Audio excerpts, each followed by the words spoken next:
Boa tarde. Posso falar? Boa tarde uma vez mais. Nós estamos vivendo essa crise profunda, uma crise sanitária, esse vírus que apareceu lá do outro lado do planeta, ele se arrasta pelo restante do mundo e por onde passa deixa muito sofrimento e muita dor. Mas junto com essa crise sanitária provocada pelo novo coronavírus, nós temos também outras crises que vão aparecendo em decorrência desse grande desafio, desse grande problema, que é a crise econômica. A crise econômica, a chegada do vírus provoca muita incerteza, provoca muito desemprego, provoca muitos problemas. E também nós, no meio de todas essas confusões, nós temos uma crise também que é gigantesca, que é a crise da comunicação. Anteriormente eram poucos os meios de comunicação. Bastava que a gente tivesse acesso a meia dúzia de canais que as informações elas eram compartilhadas por toda a comunidade. Isso acontecia num país como um todo, no estado ou na cidade. Hoje as informações são baratas, rápidas, de serem produzidas e distribuídas em larga escala. É exatamente por isso que está cada vez mais difícil a gente ter boas informações. A gente liga o celular, dá uma olhada no grupo de WhatsApp, dá uma olhada no Facebook, dá uma olhada no Instagram. Tem tanta informação e a gente não sabe exatamente o que é ruim, o que é bom, o que é verdadeiro, o que é uma frase correta, mas colocada fora do contexto. A gente não sabe se é uma meia-verdade aplicada só em determinados casos. A gente não sabe se aquilo que a gente está lendo é uma mentira deslavada, uma verdadeira fake news. Então, nós precisamos ter, nesse momento de crise gigantesca que estamos vivendo, boas informações para que nós possamos tomar boas decisões.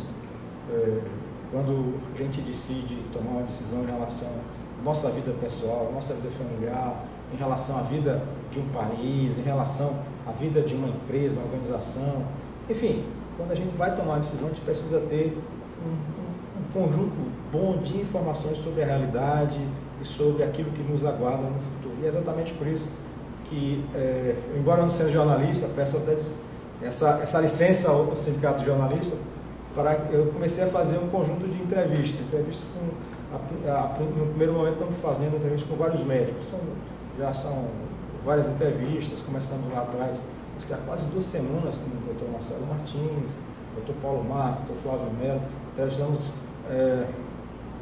vários outros médicos importantes, o professor Carlos Henrique Nery Costa, enfim, muitos médicos, Dr. Noronha, Dr. Cerqueira, entrevistamos a doutora Marina Bucar, que nos falou lá de Madrid, enfim, nós estamos buscando boas informações junto àqueles que entendem do assunto. E ontem tivemos também uma conversa muito interessante também com o professor Jefferson Leite, ele que é doutor em matemática pela Unicamp, professor da Universidade Federal do Piauí, e que desenvolveu um modelo epidemiológico para a cidade de Teresina. Então, nós temos buscado isso, justamente boas informações para que nós possamos tomar decisões que tenham bases sólidas do ponto de vista não apenas sanitário, do ponto de vista econômico, do ponto de vista também matemático. Então, hoje nós estamos nesse domingo de Páscoa, de tarde, são um pouco mais de 4 horas da tarde, nós estamos aqui com o Dr. José Tupinambá. Ele é um médico renomado da nossa cidade, muito conceituado, muito respeitado na nossa cidade, também muito respeitado na categoria médica. É professor da Universidade Estadual, com mestrado e doutorado pela USP. E é uma grande alegria poder conversar com o senhor hoje. Doutor, esse vírus, como é que o senhor está vendo toda essa crise gerada por esse novo coronavírus?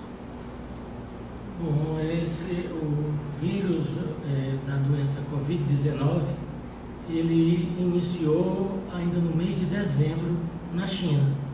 No mês de dezembro na China apareceram poucos casos de pneumonia ligados epidemiologicamente a um local chamado Mercado de Frutos do Mar, na cidade de Wuhan, na China. E os casos foram se sucedendo, os médicos que estavam no fronte começaram a perceber o aparecimento dessa pneumonia, e depois, já no final do mês de dezembro e início do mês de janeiro, ficou absolutamente estabelecido de que um surto novo, uma doença nova estava posta no mundo. E nós descobrimos, pelo comportamento dos números, inicialmente na China e depois fora dela, que nós estamos na frente de um vírus de alta infectividade, de alta contagiosidade. Existe um elemento para se medir a infectividade de um vírus, é uma R, que diz mais ou menos quantas pessoas, a partir de um caso infectado, esse vírus, essa pessoa pode infectar.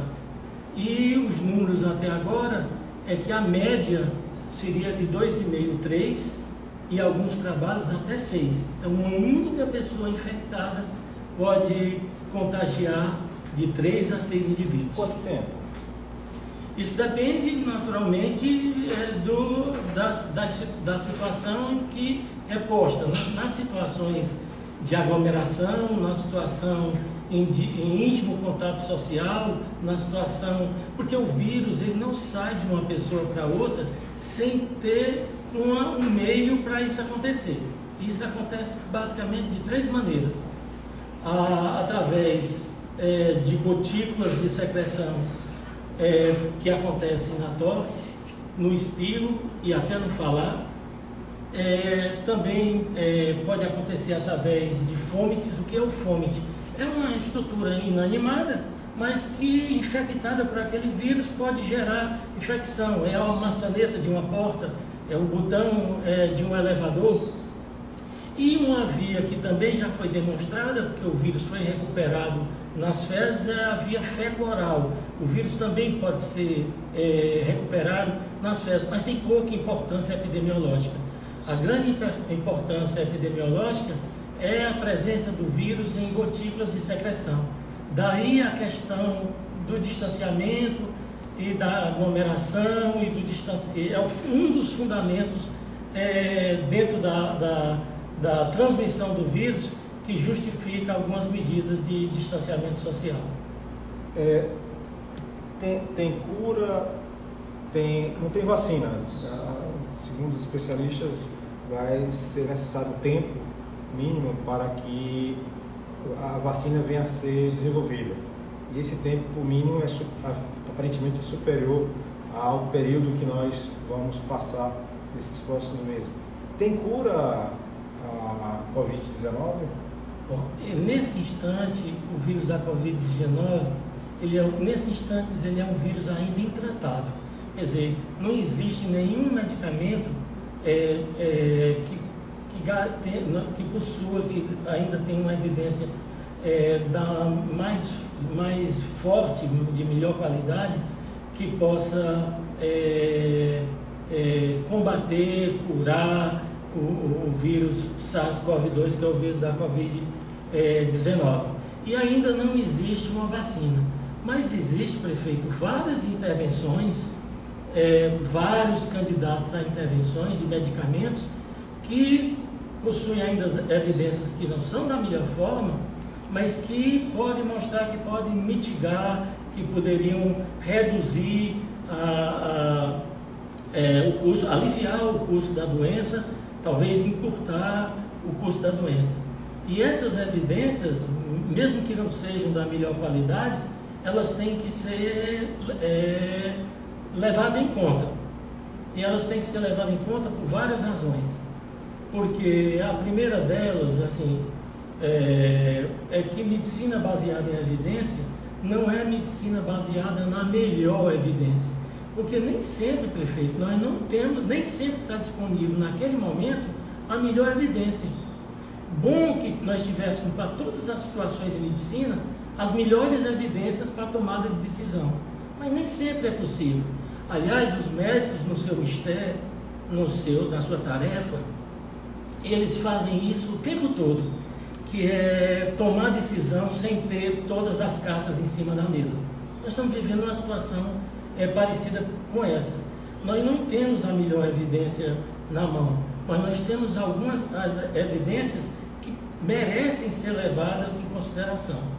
E merecem ser levadas em consideração por 3 razões. A primeira é essa que eu acabei de dissertar para o senhor, que medicina baseada em evidência não é sempre a medicina da melhor evidência. A ausência de evidência não é evidência de ausência. Nem sempre você tem naquele instante a melhor evidência, você tem que tomar decisão naquele momento. A situação está posta lá no consultório com o doente na sua frente e agora numa epidemia com a população, com as pessoas à sua frente. Esse é o primeiro momento, esse é o primeiro aspecto. O segundo aspecto, prefeito, é que nós estamos lidando com desfecho morte. Nós não estamos numa situação ordinária, nós não estamos numa situação comum em que nós estamos tratando suavizar a dor de um paciente ou melhorar a sua mobilidade. Não, nós estamos tratando com desfecho morte. E quando a gente trata com desfecho morte, é possível, é legítimo transigir de alguns aspectos metodológicos que em situação ordinária não faríamos. Nós estamos trabalhando com morte. E o terceiro, prefeito Firmino, é que o tempo é uma grandeza inelástica. Não tem como rebobinar o tempo atrás. Nós temos que tomar decisões agora. Não tem como só esperar as evidências aparecerem, a melhor evidência aparecer, e se a melhor evidência nos amparar, a gente dizer assim, pois bem, rebobinemos o tempo, voltemos atrás e vamos dar o remédio X para quem não demos, porque agora apareceu a evidência. Não é possível. O passado é um compartimento estanque da nossa vida. Nós não temos acesso mais ao passado. Ele passou. Você só tem acesso ao passado para revisitá-lo para a crítica e aprender com ele. Mas voltar para agir não é possível mais. Então, a situação nós temos que lidar com o que está posto até agora. Então, diante dessas três discussões, é que nós temos que nos valer na discussão de como usaremos e por que usaremos as várias intervenções. São muitas, as várias intervenções, tem várias intervenções, prefeito. Nós temos basicamente 3 tipos de intervenções. As intervenções que são antivirais, propriamente dito, são as drogas que viram destruir o vírus, por vários mecanismos de ação. As intervenções que viram impedir o vírus de entrar na célula e fazer o seu efeito, porque o vírus, prefeito Firmino, ele só age numa ação, ele tem a sua ação citopática. O que é isso? Ele só age se ele entrar na célula. Ele não tem ação nenhuma se ele entrar na célula. Então, para entrar na célula, ele precisa ter uma chave para abrir a célula. Ele tem uma proteína que funciona como a chave, e nós temos na nossa célula um receptor que funciona como uma fechadura, que é o receptor ACE2.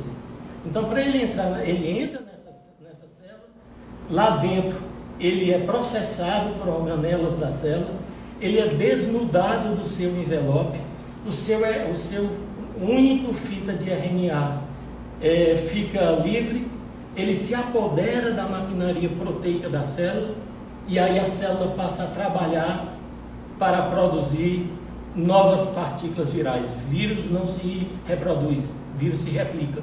Então ele se replica e por progressão aí os vírus passam a invadir outras células. E por último, são as intervenções, prefeito, que visam apenas mexer na quantidade de substâncias produzidas pelo organismo infectado. Essas substâncias chamam citocinas, que produz, o indivíduo fica hiperinflamado, a gente chama isso de tempestade de citocina. Existe, em cada um desses 3 mecanismos, prefeito, existem várias drogas sendo testadas, inclusive a busca de vacinas, o uso de plasma convalescente. Pois bem, mas a lógica para escolher, para decidir sobre o uso de qualquer uma dessas intervenções, quem preside a escolha dessa lógica são aqueles 3 pontos a que me referi. O status daquela droga dentro da medicina baseada em evidência e a urgência de agir. Considerar, não pode se deixar de considerar que estamos trabalhando com desfecho morte, e também porque não é possível voltar o tempo atrás. Então é assim, essa é a visão geral que eu tenho sobre todas as intervenções que são propostas nesse instante no Brasil e no mundo para o Covid-19. Quais são as drogas que hoje seriam mais prováveis de serem utilizadas em um momento de grave como esse? Tá, são muitas, eu vou escolher de cada grupo. Aqui é um candidato mais visível, mais estudado, mais utilizado. No grupo dos antivirais existe um antiviral chamado Remdesivir.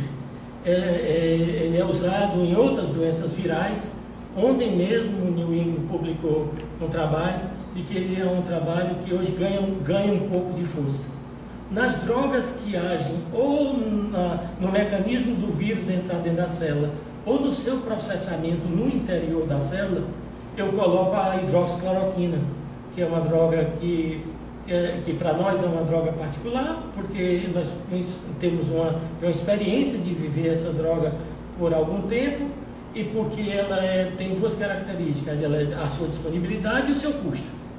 E nos grupos das drogas que estão aí apenas não, para aplacar, para reduzir, para minorar, para mitigar, para influenciar a cascata de citocinas, de linfocinas, de altacoides, eu colocaria os inibidores da interleucina 6. O mais importante deles é o tocilizumab, que por coincidência, prefeito Firmino Filho, é também uma droga usada em reumatologia. Nós usamos essa droga por uma coisa esquisita. Muitas das drogas usadas no Covid-19 são também do armamentário farmacológico da reumatologia.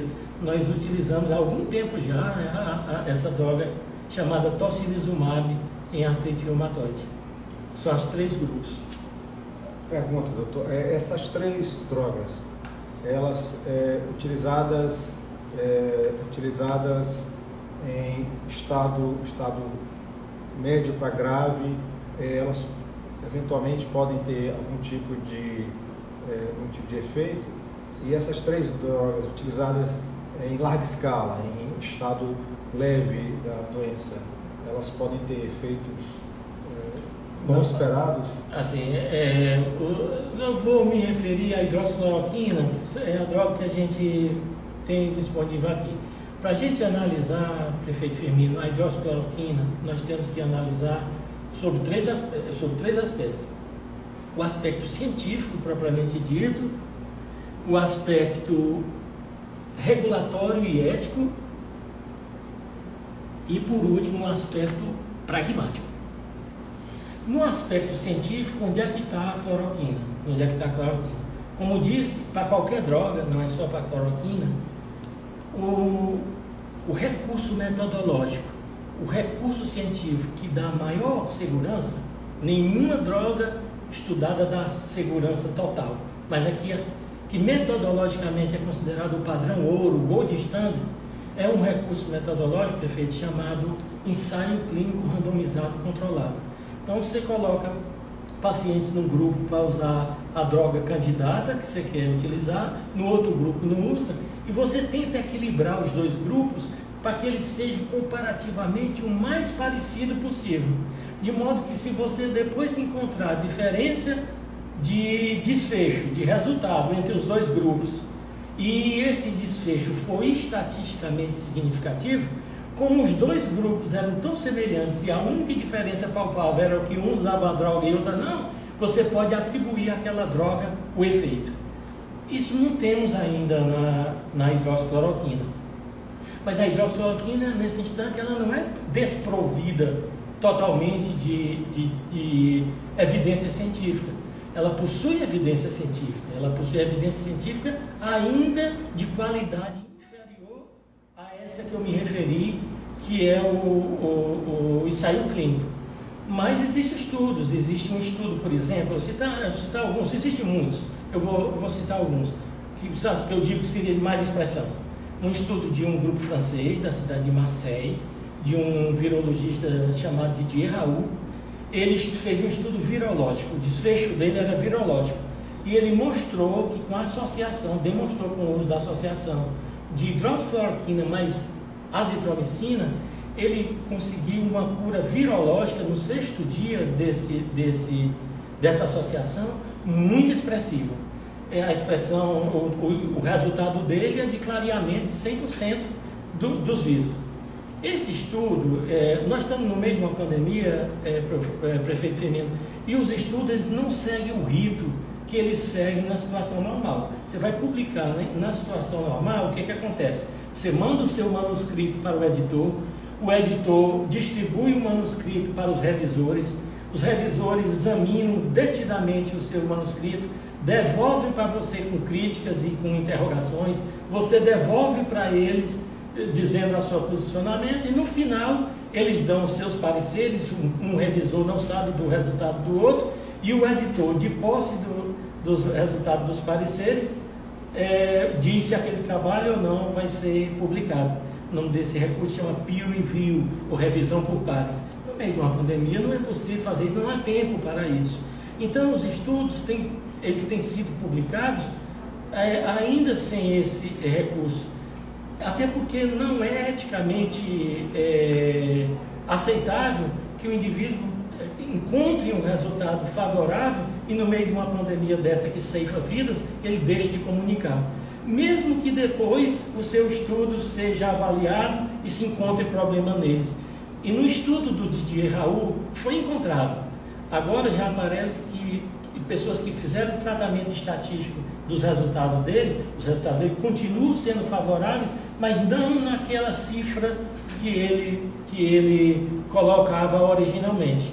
Então, mas esse trabalho é muito importante, porque é um trabalho que dá uma cura virológica, uma mitigação virológica muito importante. E existe também os trabalhos clínicos com problemas. Qual é os problemas? Favoráveis, mas com problemas. Qual é os problemas que a gente tem? Primeiro, o N é pequeno, o número de pacientes é pequeno. Com mais N, com N maior, você teria resultados melhores. E segundo, os trabalhos eles não são randomizados, não são aleatorizados. E isso faz a diferença, mas tem trabalhos. Para o senhor ter uma ideia, prefeito Firmino, já existe uma mini revisão com mais de 100 pacientes, mostrando que a cloroquina pode suavizar e reduzir o curso de uma infecção com Covid-19. Isso é o que nós temos até agora, né, sobre a cloroquina. Mas a cloroquina deveria ser utilizada em casos já graves, de pacientes internados, hospitalizados, ou poderia ser utilizado no ambulatório nas primeiras manifestações? Muito bem, então deixa eu prosseguir nesse raciocínio. Um outro aspecto é o aspecto regulatório. Hoje, o uso da cloroquina ele não está totalmente desamparado do ponto de vista regulatório. Por quê? Porque no Brasil, a Anvisa, que é a agência de medicamentos no Brasil, ele autorizou o uso da cloroquina nessa situação. E nos Estados Unidos, a congênere da Anvisa, que é o FDA, também uma autorização emergencial, que é uma autorização que não é full, é uma autorização com mais flexibilidade para também essa situação. Isso do ponto de vista regulatório. E do ponto de vista ético, o Conselho Federal de Medicina e vários conselhos estaduais de medicina, inclusive o nosso, compreendendo esse cenário que eu estou aqui descrevendo, também se colocaram de que ela pode ser usada numa situação de compartilhamento de decisão entre o médico que, analisando o cenário clínico, decide se a droga pode ser usada naquele cenário, e o doente, devidamente informado, faz o seu consentimento livre e esclarecido de que aceita usar o fármaco. Bom, e por essa razão, prefeito, é que o uso hoje a cloroquina ela está nos protocolos de quase todos os hospitais, se não todos, do Brasil, sejam públicos, sejam privados. Se você olhar o protocolo de enfrentamento medicamentoso à Covid em qualquer hospital privado e público do Brasil, a cloroquina vai estar lá. Vai mudar o regime. Alguns usam doses, muda o regime de doses e o número de dias. Essa é a variação. Mas em quase todos eles, ele está posto para uso. Isso em relação à eficácia. Em relação à segurança, que é o outro lado, toda droga se analisa por dois lados. De um lado é a eficácia, responde a pergunta, funciona? E do outro lado é a segurança, responde a pergunta, não faz mal? Então, do ponto de vista de segurança, o que nós temos do ponto de vista de segurança? Os reumatologistas, os infectologistas e os médicos de saúde pública, eles possuem uma grande experiência com o uso da cloroquina.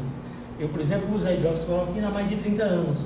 E no consultório de reumatologia, ela é uma droga muito segura no consultório de reumatologia. Claro que tem descrito, como todas as drogas, efeitos adversos de mielotoxicidade, efeitos adversos de hepatotoxicidade, efeitos adversos de possibilidade de arritmia, mas no paciente eumetabólico, no paciente crônico, no paciente em situação de paz metabólica, ela é uma droga muito segura.